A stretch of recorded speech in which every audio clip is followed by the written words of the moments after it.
А во Будимпешта, кога ќе пристигнеме, местото од каде што започнуваме е всушност Милениумскиот плоштад или плоштадот на хероите.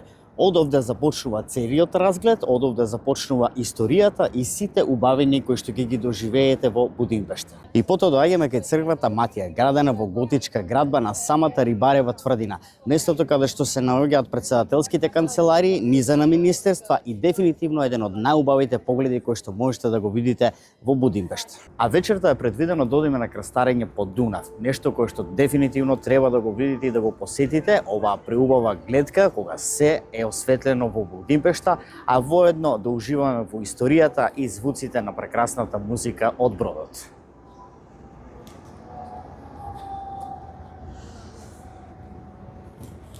А го посетуваме и градчето Сент Андреа, градче кое што дефинитивно треба да дојдете да го видите по неговата специфична архитектура и еден куп продавници, бутици, ресторани кои што можете да ги посетите овде со преубавиот поглед на реката Дунав.